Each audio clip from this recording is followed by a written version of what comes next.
How's it going, everybody? Welcome to the Two Bros Sports Podcast. I'm your host, Hunter Smith, and tonight I'm back, of course, with my co-partner in crime, Dakota Smith. How are you doing tonight, Dakota? Doing great. Doing great. The Warriors are winning, so that's a plus. After the way they played the other night, wasn't in good spirits when that game got over. Curry drops 50 and we lose by 11. Yikes. That's a problem. Much better Serious tonight. problem. Much better right now. Right now, we're still in the first quarter. So, yep. Well, it is World Cup preview of Group E through H. This is episode 2 of the 3. I don't even want to say 3-part series. Probably 4. We'll probably give our review over the World Cup after it's done. Maybe talk about it in between once a week or something, or talk about it after the group stages, things like that. I think after the group stage. I think after the group stage would be a good idea. But today for Group E, it is Spain, Costa Rica, Germany, and Japan. Germany may be out for revenge after their Euros disappointment. And Germany's been struggling in front of goal recently, and they've failed to be winning convincingly. And that is a problem here in the World Cup, especially the group they're in, that could end up being very dangerous. Bayern Munich-based team, and they modeled that Bayern Munich type of play. Their system is based to get their best out of their 3 attacking midfielders. Key player for Germany is going to be Jamal Musiala. He's made himself crucial over the past few months in this lineup, and he's excellent at ball carrying skills, and his vision is beautiful. Spain keeps possession at large in the Euros. They kept possession very well. Young Spanish talent coming through with the likes of Pedri and Gavi, which are going to be very important in this upcoming World Cup, specifically Pedri once again, and it's a more fresh Pedri compared to the Euros in a sense that he didn't have a whole season through. Key player for Spain is Pedri. He will be even better and fitter by Qatar than he was at the Euros, and that's going to help him a lot. Has the potential to win a Ballon d'Or in the next decade and become what Iniesta was to Barcelona and Spain. He's going to be very important for this Spain team's run in the World Cup. Costa Rica, the next team, unfortunate not to qualify automatically, tying on points with the United States. Thank God we scored more goals. They attack very rarely. Their main source of attack, however, is balls in behind to the pacey wingers and strikers that they have. Wingers are a big source of creation for this Costa Rican side. Key player, Kyler Navas. There's so many kids in Costa Rica that have to be named Kyler. There's no way there's not. He's been in these situations before. He's the reason they're in the World Cup, and he put on an absolutely beautiful, phenomenal performance against New Zealand in the playoff with 4 fantastic saves. Costa Rica, I'm telling you, this group could end up being very dangerous. In Spain and Germany, one of them could get grouped. Still unlikely, but Japan, very technical team. The speed at which they pass the ball is very good. Wingers have ridiculous pace. Their pace and their technicality on the wings is going to be huge and crucial for them. Sorry if I butcher this. I had the name down yesterday, and now I don't. Junyo Ito, I believe, is what it was. That would be my guess, just by looking at it. Played very well so far this season. Created 24 big chances in the Belgian Pro League so far, and he's heading into the World Cup in great form, and that is going to be huge for the Japanese, as they do have a chance to go through. Do you think they really have a chance to go through? Yes. If so, which one of the 2 powerhouses doesn't make it? That's the problem. I don't know which one would be out. There you go. But there you go. This group, I think, with Costa Rica and Japan, I think if Costa Rica or Japan, when they play each other, one of those teams has to go for all 3 points, because that's going to be very crucial. Yeah. And you have to pray to God you can get a draw against Spain or Germany. Japan's looked better recently. They did beat USA in the friendly recently, unfortunately. That's not saying much, though, right now. Our side wasn't the strongest. But, I mean, if we're being honest, we're probably going to put Spain and Germany through, I'd assume. It's just a matter of who tops it. I'm gonna lean to you on this because I don't know much about any of these because I'm a Prim follower. That is about all that's about the gist of my football knowledge. It's not very high. It lacks sometimes, but it's all right. English and American football. Not that American football. I am much more well versed in that version of American football. But let's go with Spain. I think Spain can top it. I think they've got a really good chance to. Simeon will probably be in goal. I mean, they've got the likes of Azpilicueta, Pau Torres, Laporte, Jordi Alba in the back, Alex Balde, young upcoming wonder kid, if that's the right Balde I'm thinking of. I have him on FIFA. Sergio Busquets. Midfield is very solid. Rodri, Gavi, Carlos Soler, Marcos Llorente, Pedri, Koke. Very nice midfield. I think where this team lacks is a pure striker. I don't think Morata is the guy you would choose up front necessarily out of a lot of the strikers in the world, but Ansu Fati in nice form, Torres coming in. Spain looks good. They do. They really do look good. Germany got the likes of Rudiger. He's playing very well. Obviously was on the Milan team last year.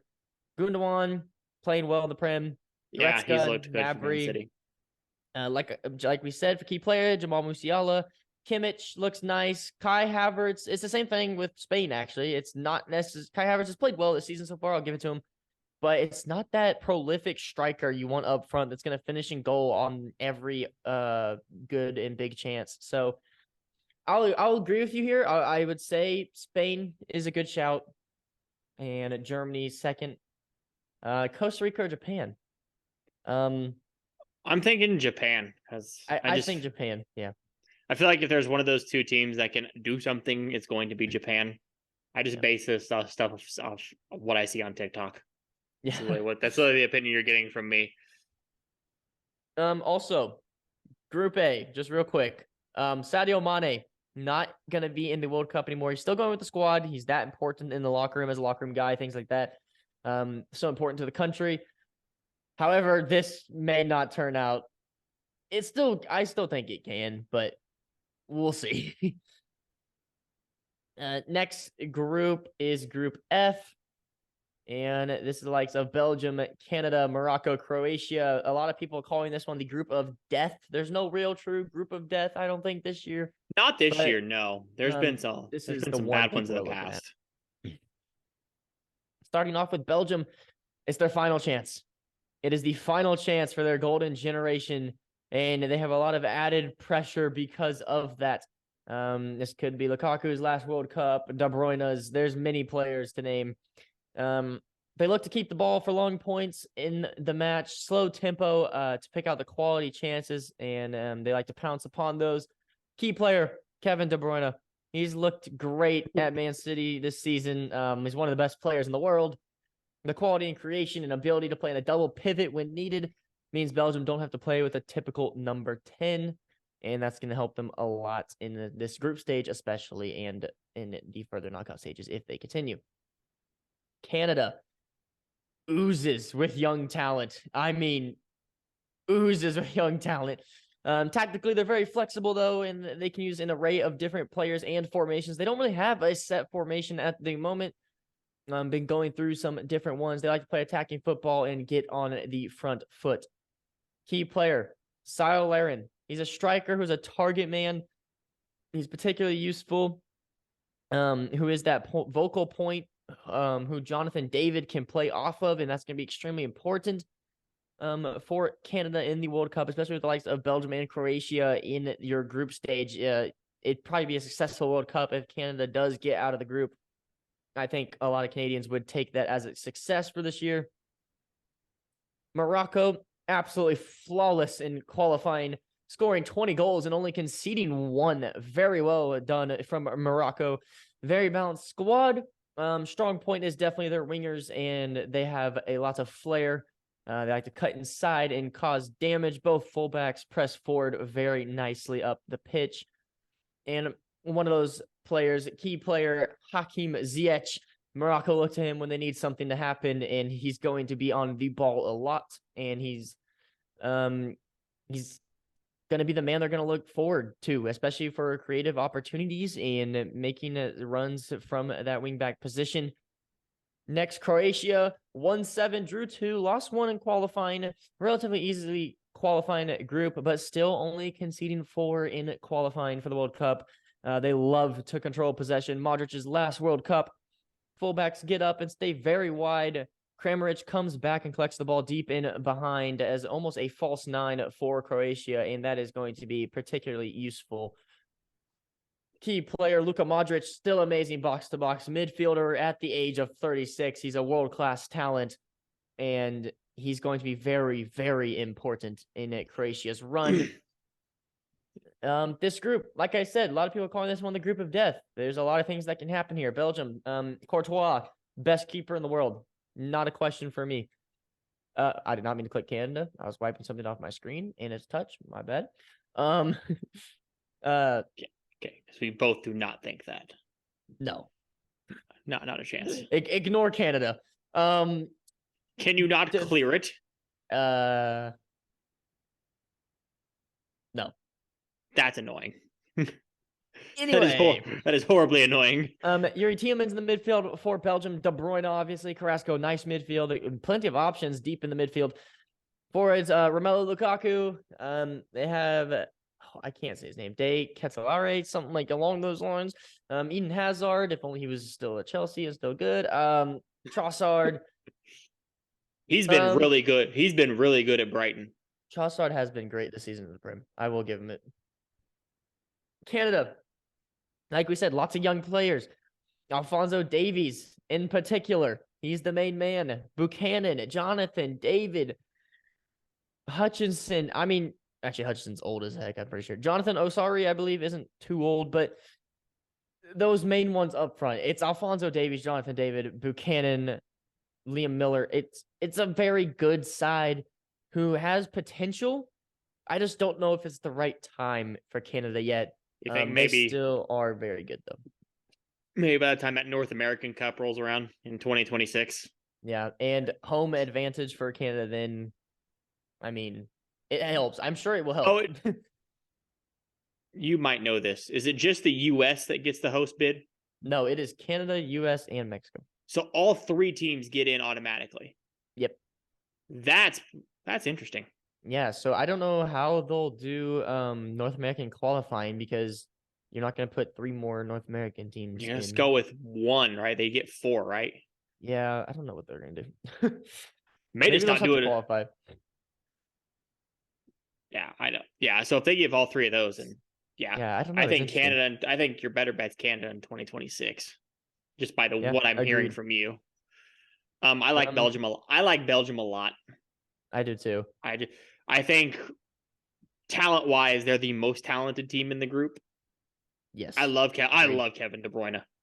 Yeah, absolutely. I hadn't watched a whole lot of Kevin De Bruyne until the last 3 months. One of my favorite players in the Prem to watch. Yeah. Clinical with the ball. And I think we both can agree Belgium will top it, we think. Yeah, Belgium to top. This group is where 2 in this group is where it gets interesting. 2 is definitely where it gets interesting. Croatia, they have Gavardio, young and upcoming center back there. Keepers are mid. It's Luka Modric in the midfield, Kovacic, Brozovic.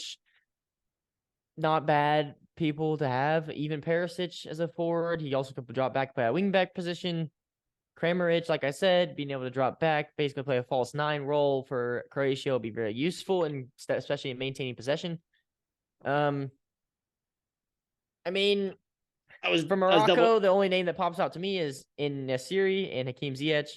So that's the only ones I really know from Morocco. My bad. Yeah, I had to make sure that Perisic was the same one I thought you were talking about. That's the one that plays for Tottenham. Yeah, for Spurs.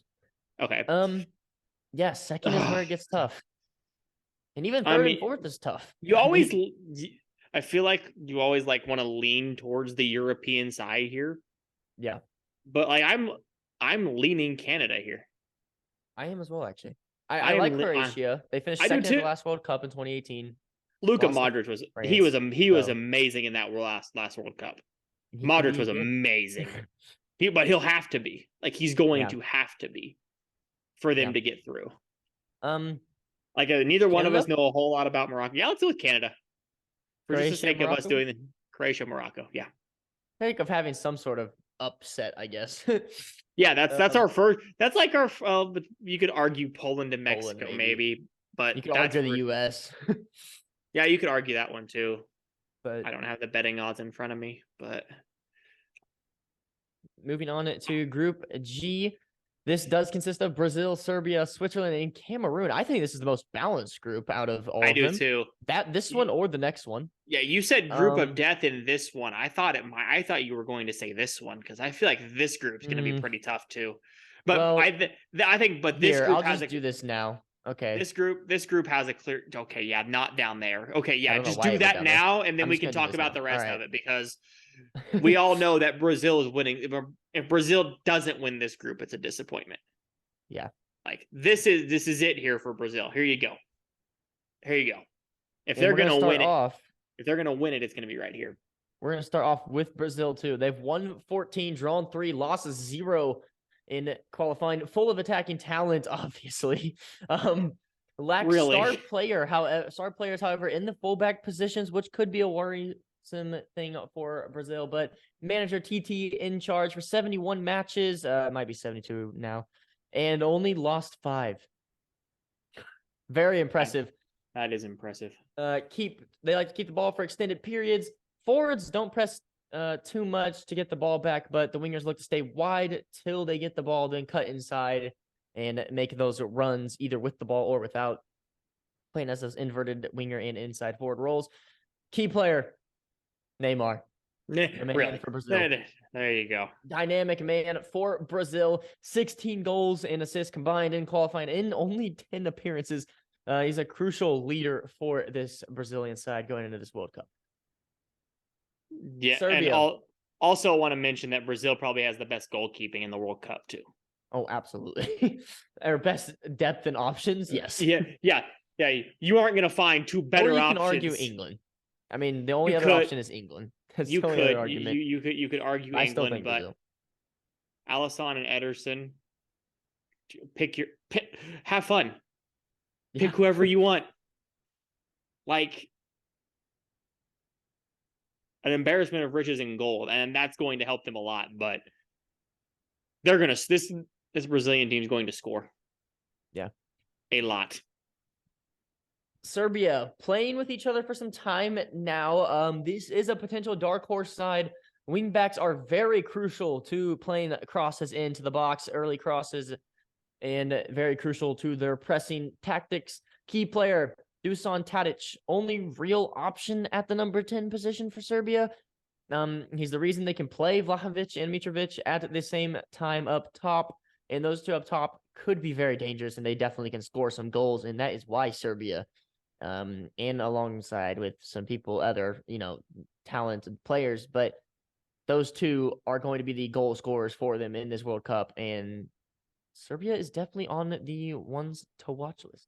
Yeah, Mitrovic has been great for Fulham. I mean, starting to prove himself as a Premier League talent. And they've been a surprise in the Prem just in general, but he's been spectacular so far. He's one of the reasons that they're as good as they are right now. Absolutely.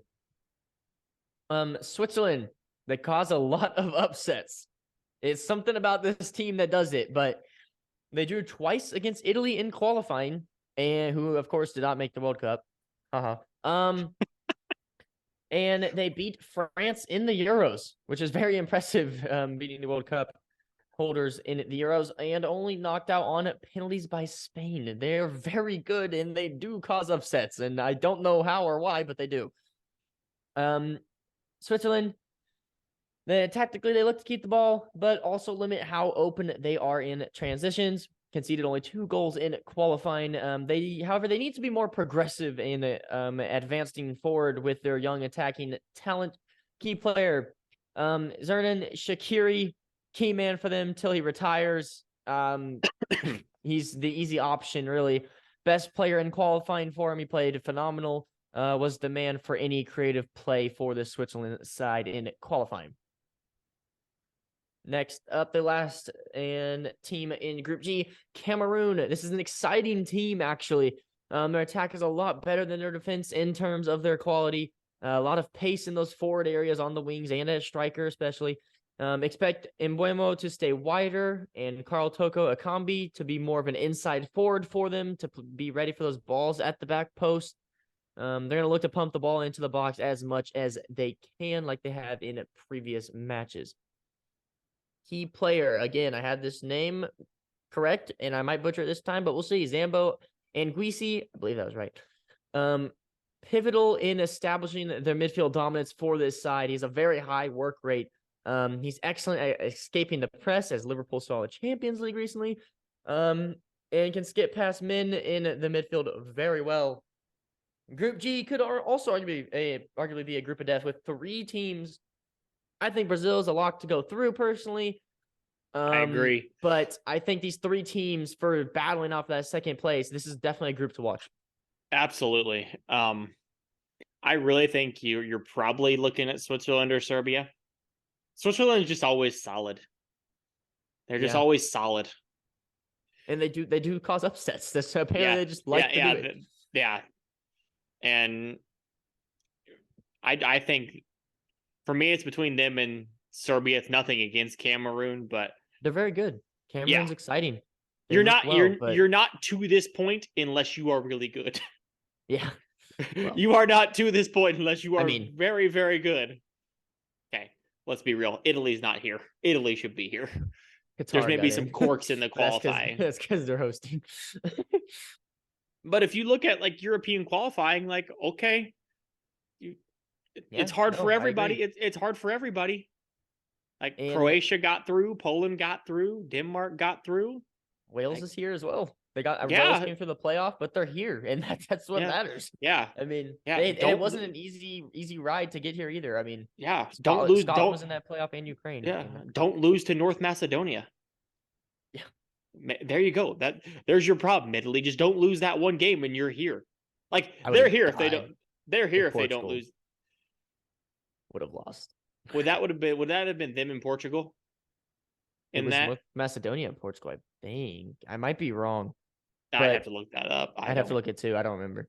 I think. I would laugh my butt off. Oh, I think you go Switzerland here. I may change my mind by the time. Switzerland. I may change my mind by the time we do our own together. Yeah. We'll probably just do our own off camera, but because the World Cup's coming up quick. Yeah. Yeah, I'll agree with you here. I'll agree with Switzerland. I'm gonna go Serbia and then Cameroon. Like we said, this right here, not even necessarily just Serbia, but those Cameroon too. This is a battle. I promise you, it will be. Those 3 are very interchangeable. Agreed. Moving on to Group H. This is the last and final. Yeah, that would make sense. Same thing. Group H. Portugal, Ghana, Uruguay, and Korea or South Korea. I'll tell you right now, this group there could be upsets here. I can see it happening. This group's tough. This group's tough. Starting off with the Portuguese, Portugal squeezed by through the playoffs. Talent and experience, however, in every position, and that experience is going to be extremely helpful. Diogo Jota to miss the tournament, and he was very important in the spring. Don't expect a specific style of play from Portugal necessarily, but expect them to pass their best players like Ronaldo, like Fernandes, and expect to get a lot of crosses into the box to Ronaldo on the top of his dome. Key player, Ronaldo, obviously is not the key player. Cristiano Ronaldo, he will always be seen as the man, but the fullbacks Cancelo and Mendes are going to be extremely important for Portugal in this World Cup. They are effectively wingers, definitely wingback players, if not even farther forward, who are just playing farther back. They're better at going forward than they are at the back and cross very, very well. They're going to be extremely important in this World Cup. Cancelo and Mendes, look out for them. Obviously, Ronaldo will always be seen as the star, like I said. He'll always be seen as a key player. And let me tell you right now, after seeing the video of Fernandez and Ronaldo not even looking at each other, I'm a little worried about Portugal. And specifically Ronaldo with all the Manchester United stuff going on at the moment and the interview coming out. That's going to be interesting, by the way, after the World Cup's over. If the January transfer window gets here. Lot of stuff off the field for Portugal. Behind the scenes. Cancelo's been great for Phenomenal. Man City. Absolutely phenomenal. Like, well, one, that team's just as good as you're going to get, as good as you're going to get for a club team right now. Yeah, he's been phenomenal. Yeah. You always like Portugal because of Ronaldo, but does all the other stuff kind of cloud things up a little bit for someone else to maybe take the top of the. I still think there's a good shot they get through, but I think now that somebody else might be able to top it. Yeah. I think you'll probably know who I'm leaning to. I know who you're leaning to probably. Ghana up next though. Very physical side. Very, very physical. 4-1-4-1 formation, with their attacking talent and attacking midfielders that they have. That's probably going to be the formation they're going to look at. So it'll be interesting. But this formation is allowed to be used by this man right here, key player Thomas Partey. Allows the attacking players to have a base to build from. His reliability on the ball is utilized alongside his ability to destroy in the middle. It's going to be extremely important for Ghana in this World Cup. We'll have to see what Ghana can do. I like Ghana, however. I like all these teams in this group, but next one, Uruguay, talent all over the pitch. Probably the best starting 11 they've ever had. Starting 11, not specific players, but starting 11. Pretty tight in the back, good depth in the midfield. They don't score many goals, however. 4-4-2 probably to be expected for their formation. Excellent balance all over the pitch in that 4-4-2. Key player also had this memorized yesterday. We'll see how I do. Georgian, oh gosh, what was it? Georgian de Arrasqueta? That sounds right. Georgian de Arrasqueta sounds right. Y'all know who I'm talking about. Actually, you probably don't. He was very impressive in qualifying. He's not a big name in this side, but netted 5 times in only 7 matches in qualifying. He's a wing player / number 10, and he's starting to cement his place in this side, and that's why he's going to be very important in this World Cup for Uruguay. I'm sorry I butchered your name. I had it memorized a day ago. South Korea up next, participating in their 11th World Cup. Very impressive for South Korea. Most than any other Asian team. Lots of players in Europe now in those top 5 leagues specifically, and just outside of those top 5 leagues in Europe. Possession-heavy team, and place a emphasis on creating chances and taking as many shots as possible. Kind of a shoot-on-sight type of team. You see goal, go for it. Fluid counterattack possibly in World Cup, as they do have the pieces to do it as something they could look to. Key player, Heung-min Son, obviously. He's the key man for this squad on and off the pitch. If he was injured, he would probably still be coming to the World Cup. On 104 caps for his country and 35 goals for them as well. Okay. This group's going to be interesting. I like Uruguay a lot. I think Uruguay will top this. I do. I also think Uruguay will top this group. Okay. Glad we can agree on that. All right, now let's look here. Portugal keepers. I'm gonna be honest. I don't recognize. Oh wait, that's Ghana. Okay, I was like, wait a minute. Portugal. Diogo Costa, not a bad keeper. Jose Sa, not a bad keeper. Patricio, not a bad keeper. Defenders, fairly decent actually. Their defense is good. Diogo Dalot, Cancelo, Pereira, Pepe, Diaz, Antonio Silva, who's only like 19 or 20, I believe. Nuno Mendes is gonna be extremely important. Guerrero. Midfielders, Paulinho, Ruben Neves, Bernardo Silva, Bruno Fernandes. I mean, there's obviously talent all across this team. Forwards, Cristiano Ronaldo, obviously, João Felix. Unfortunate, Diogo Jota will miss. But talent all across this Portuguese side. They can top this group. What with Portugal, the thing that really concerns me is the on and off the field things. Yeah.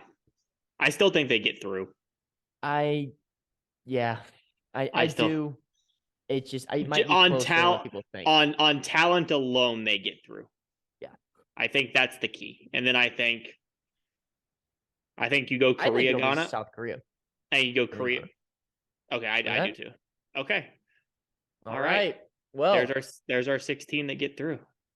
That right there, ladies and gentlemen, is going to be the end of this episode. We're recording the next one right after for the knockout stages.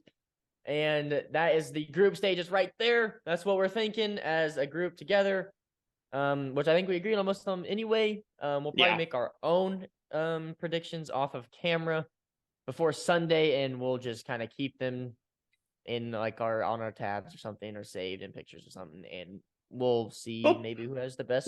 We'll screenshot them. We'll screenshot them. We'll screenshot them and post them on our Instagram. Yeah. Okay, that sounds good. And we'll get them out there and see who gets the most right. Do that too. And so that's gonna do it for the group stages. The knockout stages will be Saturday. No, it's not. It will be Saturday. I don't know what we're doing yet, actually. Saturday night, probably. We haven't afternoon. Decided. Yeah. So if you're watching this one in the morning, Saturday afternoon. Probably. Yeah, we'll put this one out in the morning. We'll put the other one out Saturday evening. 20,000 likes, and we'll release it an hour after this one. Yeah. Let me tell you, if the day we get 20,000 likes is the day we're really doing a lot of this.